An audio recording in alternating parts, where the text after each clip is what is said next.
Hi everybody, or good evening rather. Goemonronin here. A flip move. And we're going to do another Denton, Texas vidcast for you. Get one out of the way tonight. Yeah, we're wearing the same clothes, if you saw the last video. I mean, come on, Bob Ross used to do most of his paintings in one day. Yeah. You know. And same afro every time. Same afro and shirt every time, man. You know, but that's the way it works.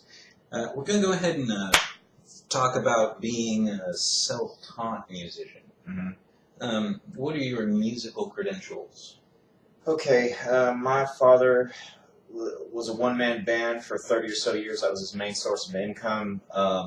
When I was 7, I was at my stepmom's house and picked up her ukulele, which is more or less decoration in her house. And she was a professor, so she said, "Here, let's grab this book, and if you're going to play it, let's play it." So I learned a couple of chords, learned Down in the Valley. My dad came into the house, and I was jamming away. And so that was my first introduction with strings. Is that Down in the Valley by the Mesquites Bean Band? Quite possibly. That's like an old folk song. I know those guys. Well, that's a really old song, so they may have covered it. Okay. They probably didn't write it. No. There you go. Yeah. Okay, so that was when I was 7. And then later I traded my brother a skateboard for a electric guitar. Had no amp, but I was still playing it. Didn't know how to tune it. Still trying to figure out Guns N' Roses songs. Then I ended up, when my dad found out that we both had guitars, he got us lessons. My parents were divorced, but he called around in the town where we were living and found us a guitar teacher. $8 for 30 minutes once a week. And he was a really good teacher. That was in Laramie, Wyoming. His name, John Williams. That's such a music name. Yeah, well, was it John? Anyway, great guy, nice guy, really good teacher. And this is kind of a side note. Okay, I'm left-handed. I play what they call a right-handed guitar. I think the entire guitar system is backward. I have my strong hand on the fretboard. I don't know. I haven't talked to you about this yet.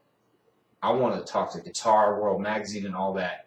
Everybody's doing it backward. Jimi Hendrix, okay, he played like this, right? I don't know if I can. You're wearing a bowl backwards. Okay, but anyway, he wrote and ate with his right hand, but he played what they call left-handed. So opposite of me, and his other hand was his strong hand and virtuoso. Well, I got good at guitar really quickly. I could play leads within a year. And I went into the jazz band in junior high for a year, 9th grade, and learned a lot there. And I haven't been in a lot of bands. I'm 38, but I haven't been in a lot of bands because I'm picky. I don't just jump into a band because they'll accept me. And I don't know. That's about it. I played on 6th Street in Austin. With a guy named Wes Hayden, who became a reality star, so to speak. But I got out of that band. That wasn't for me. I'll just put it at that. And I don't know. They're the high points. Play the hell of the guitar, sing. I write in several styles. I play in several styles. I can do the chicken picking, Willie Nelson style country picking, play improv leads, country, rock, what have you, and My father's side of the family is not particularly musical. My grandparents on my mother's side were jazz musicians down in Harlingen for decades. Wow.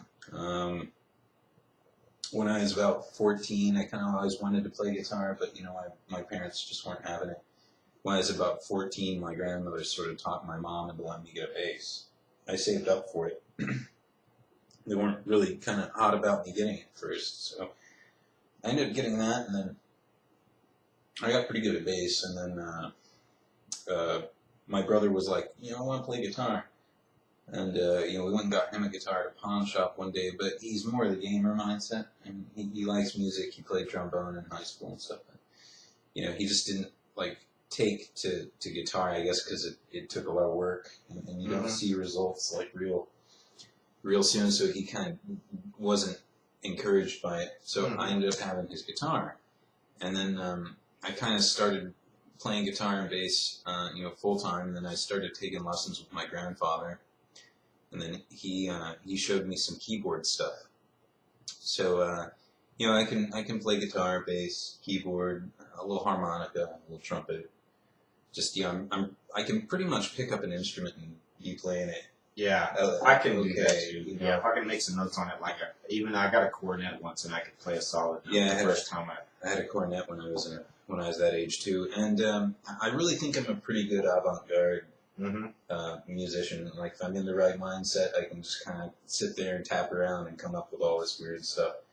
And I like doing that. I'd say I need some more work at, say, traditional music and stuff. But I think the majority of my musical learning have been self-taught. Mm-hmm. And it sounds similar on your end, but I wasn't really encouraged. Mm-hmm. Like guys like Joe Satriani, Steve Vai. Yeah. Like I have a feeling those guys probably sat around for like 10 hours a day. Right. Playing guitar when they were younger, and they probably had parents that were. Mm-hmm. He's like Eddie Van Halen's dad. Yeah, yeah. He was probably fine with Eddie sitting around and doing that. Yeah. But my mom was sick when I was younger, and I had to like help around the house when I was 7 or 8. You might even say that not only were you not encouraged, you were discouraged. Discouraged. Yeah. Okay. Put that shit down. Right. Like, why are you playing? Like, and then when I kind of got to high school, it was getting worse because I wanted to join bands, but you couldn't if you couldn't read music. Mm-hmm. Or if you hadn't been in band in junior high, that was their weird rule. I would have been in the jazz band, but I was the only guy who was ready to play guitar and change classes to get it done. Yeah. So, I'd say you're right. I was kind of discouraged from being creative in that way. My father's a really good artist. He can draw. Well, that's interesting then. Yeah, and he was really disappointed that I didn't get that. I love art. I love art, dude. I wish I did. That's what I did before I was really into music, was pencil drawing. Yeah. Mm-hmm. Like if I could draw, there's so much stuff I could just get out of my head that I wouldn't have to hold on to anymore. I could just put it on paper. But my dad can't really sit down and play guitar. Mm-hmm. Like I could teach him, and he'd probably be okay at it or whatever. And I know my brother can pick up whatever I show him. But just, I think on my dad's end, he was just disappointed I wasn't a visual artist, and didn't really think I was going to get anywhere as a musician. He wanted maybe for you to follow in his footsteps and maybe even outshine him, that type of deal. And I do have a certain artistic style that I can do on paper that I've gotten good at, and I think it looks good. I can paint like Bob Ross. I mean, you mentioned him, and you might think that's cheap and everything, but it's very satisfying to get a landscape knocked out in 20 minutes. Mm-hmm. It looks all right. Right. And I'm, like I said, I wish I was better at that, but I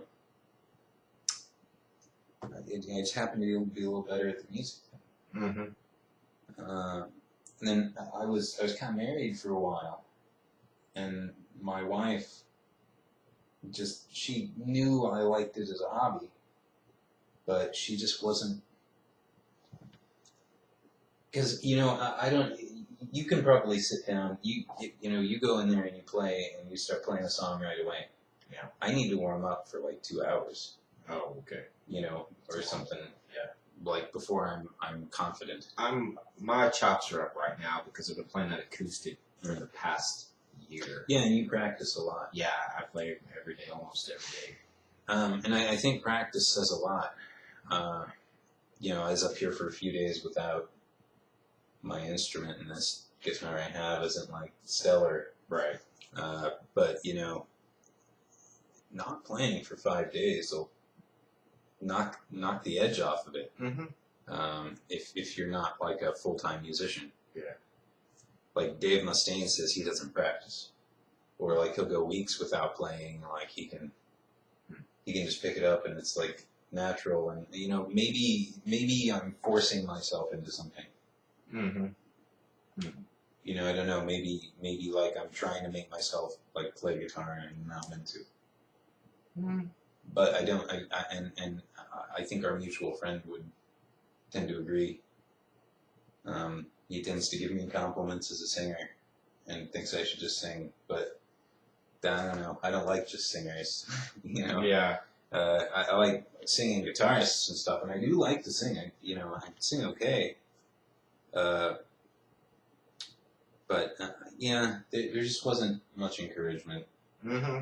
and not much time to practice. And then I guess and then the wife, not much time to practice. And then I've had to sell my instruments because I've been in a bad situation. Man, I've done way too much of that. Yeah, it hurts, man. Yeah. You pay the interest. Like, And then you lose it anyway. Yeah, you that. pawn your Ibanez Iceman, right? And then you're like, I can't see it go, and you're freaking homeless or whatever. Yeah. You're putting down that $10 every month, and before you know it, you paid $300 in interest, and it's like, I pawned it for $175. Yeah, I could. How are they? They're totally fucking me on it. Yeah, it sucks. So damn pawn shops and tow truck drivers. Yeah. Right. But the thing is, I think if you're a real person and you're not really in the music industry, it can be hard to stay, to keep all your equipment, to to practice every day. You need a support system to put a band together to hopefully just be able to break even and pay your bills. Right. Right. And here in Denton, you're screwed if you're in a band. You got to get out to the outer little towns. And then Bars. what are you going to do? Play Dallas for like $50 a show? Just driving through Dallas would make you think, this is not worth. This gig is not worth. I lived in Austin for 4 years, and we had a great band with a full set of originals and nice equipment, and we would rehearse about 4 or 5 days a week to go and make maybe $10 a piece and one free drink.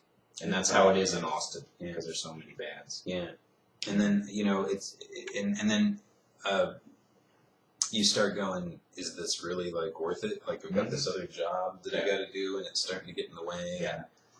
I'm making $10 and I'm using a lot of gas. Oh man, that's how I approach it. If I get into a band or something these days, I'm like, I ain't doing it for the money. I'm doing it to play, and I have to have a regular job. That's all there's to it. There's no two ways about it.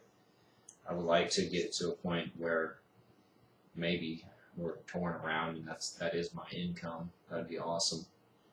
But because ever since people don't buy albums anymore, you have to be good at your live stuff now. Yeah, it's almost good, because a lot of those bands would just go play like a shit show, and the album's good. Yeah, but yeah. Now you've got to since no one buys albums. I mean, you gotta be like at least semi good.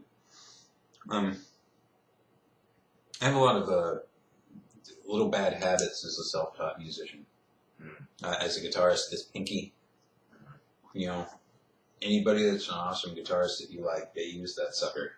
Yeah. And I just, I've had to develop exercises that force me to use it. Yeah. Certainly, I'm kind of weak with it, but I can use it. Yeah. I tend to make chords with these three fingers, but the thing to do is use these three. Mm-hmm. So you've got this one free for barring, and I've had to, and not doing that has really held me back in some ways. So I'm almost having to relearn. Yeah. And I don't know every chord in the book either. Right. So I think there's always stuff to learn. We'll be right back.